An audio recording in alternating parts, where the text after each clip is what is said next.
Welcome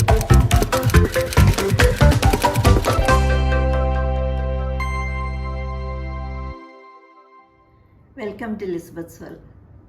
ഇന്നത്തെ എൻ്റെ recipe ഒരു മീൻ കറിയാണ്. മീൻ കറി എന്ന് പറഞ്ഞാൽ സാധാരണ നമ്മൾ വെക്കുന്ന പോലെയല്ല. ഇത് നമുക്ക് ചപ്പാത്തിക്ക് പറ്റിയ ഒരു അടിപൊളി മീൻ കറിയാണ്. അപ്പോൾ ചപ്പാത്തിക്ക് മാത്രമല്ല, ചോറിനും കപ്പയ്ക്കും അപ്പത്തിനും എല്ലാത്തിൻ്റെയും കൂടെ കഴിക്കാൻ പറ്റിയ ഒരു മീൻ കറി. എങ്ങനെയാണ് തയ്യാറാക്കുന്നതെന്ന് നോക്കാം. ഇങ്ങനെ ഉണ്ടാക്കുന്നതിന് ഏത് മീനാണേലും കുഴപ്പമില്ല. നമ്മൾ സാധാരണ കറി വയ്ക്കാൻ ഉപയോഗിക്കുന്ന എല്ലാ മീനും ഇതിന് നല്ലതാണ്. ഇപ്പോൾ ഞാൻ എടുത്തിരിക്കുന്നത് നെയ്മീനാണ്. 1 കിലോ നെയ്മീൻ എടുത്തിട്ടുണ്ട്. പിന്നെ നമ്മൾ സാധാരണ മീൻ കറിയിൽ ഇടുന്നതിൽ കൂടുതൽ കുറച്ചുകൂടെ ഇഞ്ചി ഞാൻ എടുത്തിട്ടുണ്ട്. ഇവിടെ ഏകദേശം ഒരു 3 ഇഞ്ച് നീളത്തിലുള്ള ഇഞ്ചി ഞാൻ എടുത്തു. വെളുത്തുള്ളി ഒരു 7 അല്ലി എടുത്തിട്ടുണ്ട്. അത് രണ്ടും ഞാൻ കനം കുറച്ച് നീളത്തിലാണ് അരിഞ്ഞിരിക്കുന്നത്. പിന്നെ ഒരു 8 പച്ചമുളക് എടുത്തിട്ടുണ്ട്. അതങ്ങനെ കട്ട് ചെയ്ത് വെച്ചിരിക്കുന്നു. ചെറുതായിട്ടൊന്ന് കീറിയാണ് ഇട്ടിരിക്കുന്നത്. പിന്നെ ആവശ്യത്തിന് കുടംപുളി, കുറച്ച് കറിവേപ്പില, പിന്നെ നല്ല പാല് വേണം, തിക്കായിട്ടുള്ള തേങ്ങാപ്പാൽ.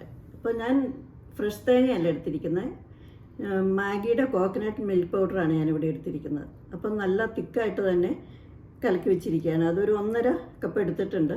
പിന്നെ നമുക്ക് ലാസ്റ്റ് ഉണ്ടാക്കി വരുമ്പോൾ കുറച്ചും കൂടെ വേണം തോന്നുവാണെങ്കിൽ കുറച്ച് പൊടിയും കൂടെ നമ്മൾ കലക്കി ഒഴിക്കേണ്ടി വരും.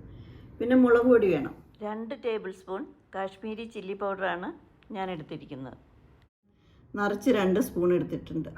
പിന്നെ സാധാരണ മീൻ കറിക്ക് നമ്മൾ കുറച്ചും കൂടെ മുളക് പൊടി ഇടാറുണ്ട്. ഈ കറിക്ക് അത്രയും മുളക് പൊടി വേണ്ട, പക്ഷേ പച്ചമുളകിൻ്റെ അളവ് കുറച്ചും കൂടെ കൂട്ടണം. അങ്ങനെയാണ് ഇതിന് എടുത്തിരിക്കുന്നത്. ഇനിയുള്ള ഇൻഗ്രീഡിയൻസ് ഒക്കെ ഞാൻ അതാത് ചെയ്യുന്ന സമയത്ത് പറഞ്ഞുതരാം. ഒരു മെയിൻ ഐറ്റം ഞാൻ പറയാൻ വിട്ടുപോയി കേട്ടോ. ഒരു സവോള, ചെറിയൊരു സവോള മതി, ചെറുതായിട്ട് അരിഞ്ഞത് വേണം. പാൻ ചൂടായിട്ടുണ്ട്, നമുക്ക് ഓയിൽ ഒഴിച്ച് കൊടുക്കാം. ഞാൻ വെളിച്ചെണ്ണയാണ് ഉപയോഗിക്കുന്നത്. വെളിച്ചെണ്ണയാണ് എപ്പോഴും നല്ലത്. പിന്നെ കോൺ ഓയിലൊക്കെ ആണെങ്കിലും കുഴപ്പമൊന്നുമില്ല. അതൊരു കുറച്ചധികമൊക്കെ വേണം. എണ്ണ ഇവിടെ ചൂടായിട്ടുണ്ട്. ഞാൻ അതിലേക്ക് 1 ടീസ്പൂൺ കടുക് ഇട്ട് കൊടുക്കുകയാണ്. പിന്നെ 1/4 ടീസ്പൂൺ ഉലുവ, കറിവേപ്പില ഇട്ട് കൊടുക്കുകയാണ്.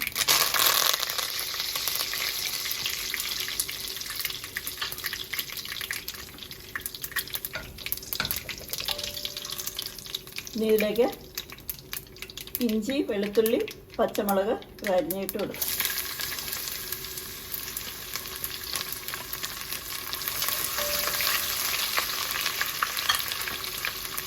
സവോള അരിഞ്ഞതും ഇടാം.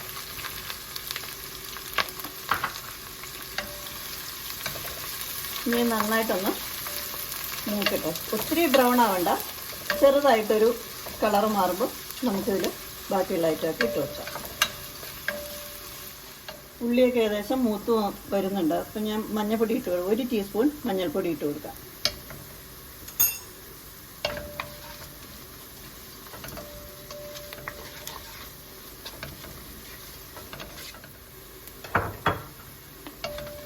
അപ്പം മഞ്ഞൾപ്പൊടി മൂത്തിട്ടുണ്ട്. ഉള്ളിയൊക്കെ ചെറുതായിട്ടൊരു ചുവപ്പും വന്നിട്ടുണ്ട്. ഇനി ഇതിലേക്ക് മുളക് പൊടി ഇട്ട് കൊടുക്കാം.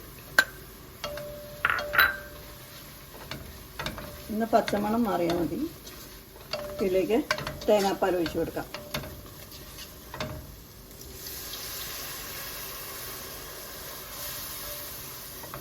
ഇതിലേക്ക് ആവശ്യത്തിന് വെള്ളം ഒഴിച്ച് കൊടുക്കാം. കുറച്ചും കൂടെ വെള്ളം വേണം.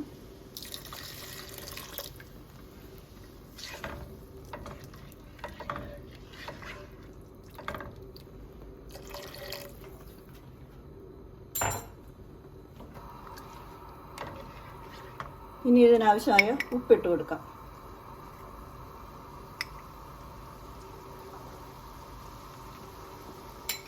ഇതിലേക്ക് കുറച്ച് കുടംപുളി ഇടാം. ഒക്കെ പുളി നിങ്ങൾ ഇടയ്ക്ക് നോക്കിയിട്ട് കുറവാണെന്ന് തോന്നിയാൽ കുറച്ചുകൂടി ഇട്ട് കൊടുക്കാം.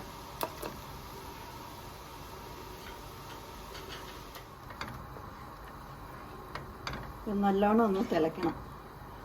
കുറച്ച് ഉപ്പും പുളിയൊക്കെ ഇതിനകത്തേക്ക് ഇറങ്ങട്ടെ. അതിന് ശേഷം നമുക്ക് മീനിട്ട് കൊടുക്കാം. ഈ സമയത്ത് നമ്മൾ ഉപ്പൊക്കെ നോക്കണേ. ഇതിന് പാകത്തിന് ഉപ്പ് ഇട്ട് കൊടുക്കണം. പുളിയൊക്കെ പിന്നെ ഇറങ്ങി വരാൻ സമയമെടുക്കും. എന്നാലും കുറച്ച് പുളിയൊക്കെ ഉണ്ട്. ഇപ്പോൾ നന്നായിട്ട് തിളച്ച് അരപ്പൊക്കെ മൂത്തിട്ടുണ്ടെങ്കിൽ നമുക്കിതിലേക്ക് മീനിട്ട് കൊടുക്കാം.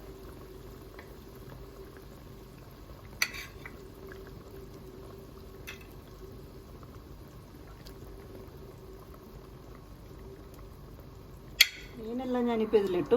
ഇനി നമുക്ക് ഇങ്ങനെ ഒന്ന് ചുറ്റിച്ച് കൊടുത്താൽ മതി, ഇളക്കമൊന്നും വേണ്ട. വെള്ളം കുറവാണെന്ന് തോന്നിക്കഴിഞ്ഞാൽ കുറച്ച് ചൂടുവെള്ളം ഒഴിക്കാം. ഇനി നേരത്തെ വെള്ളം നിന്നാൽ മതി.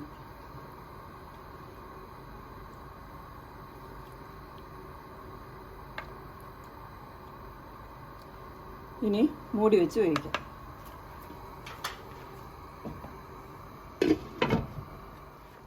മീൻ 3/4 വേവായിട്ടുണ്ട്. അപ്പോൾ ഇതിനിപ്പോൾ പാകത്തിന് ഉപ്പും പുളിയും എല്ലാം ഉണ്ട്. അപ്പോൾ ഞാനിതിലേക്ക് എനിക്ക് കുറച്ചുകൂടെ തേങ്ങാപ്പാൽ ചേർക്കണം, അതാണ് എനിക്കിഷ്ടം, ഇച്ചിരി കൂടെ കൊഴുപ്പ് കിട്ടാനൊക്കെ ആയിട്ട്. അപ്പോൾ ഞാനിതിലേക്കൊരു 2 സ്പൂൺ പൊടിയും കൂടെ കലക്കിയിട്ട് അതോടെ ഒഴിച്ചു കൊടുക്കാൻ പോവാണ്.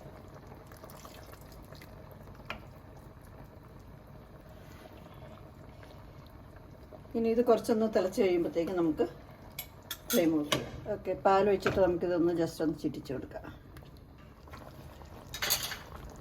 മീനിവിടെ നല്ലതുപോലെ വെന്തിട്ടുണ്ട്. ഉപ്പും പുളിയെല്ലാം പാകത്തിനാണ്.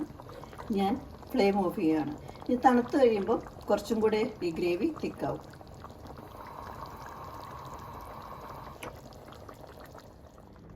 നമ്മുടെ ഫിഷ് കറി ഇവിടെ റെഡി ആയിട്ടുണ്ട്. അപ്പോൾ എല്ലാവരും ഒന്ന് ട്രൈ ചെയ്ത് നോക്കണം. ഇത് വളരെ എളുപ്പം നമുക്ക് തയ്യാറാക്കാം. നിങ്ങൾ കണ്ടല്ലോ, ഇപ്പം പാല് പിഴിയൊന്നും വേണ്ട, നമുക്ക് പൊടി ഉപയോഗിച്ചാൽ മതി. അപ്പോൾ നല്ല എളുപ്പത്തിൽ തയ്യാറാക്കാൻ നല്ല ടേസ്റ്റും ഉണ്ട്. സാധാരണ നമ്മൾ വെക്കുന്ന മുളക് കറിയൊക്കെ ആകുമ്പോൾ നമുക്ക് ഈ ചപ്പാത്തിക്കൊന്നും അത്ര നന്നാവില്ല. പക്ഷേ ഈ കറിയാണെങ്കിൽ നമുക്ക് ചപ്പാത്തിക്കും അപ്പത്തിനും കപ്പയ്ക്കും എല്ലാത്തിനും ചോറിനും എല്ലാം വളരെ നല്ലതാണിത്. അപ്പോൾ എല്ലാവരും ഒന്ന് ട്രൈ ചെയ്ത് നോക്കാം. ഇന്നത്തെ വീഡിയോ എല്ലാവർക്കും ഇഷ്ടമായി ഞാൻ വിചാരിക്കുന്നു. അപ്പോൾ എല്ലാവരും എൻ്റെ ചാനൽ കാണുക, സബ്സ്ക്രൈബ് ചെയ്യണം, അതുപോലെ തന്നെ ഷെയർ ചെയ്യുക. പുതിയ വീഡിയോയുമായി വീണ്ടും കാണാം. ബൈ.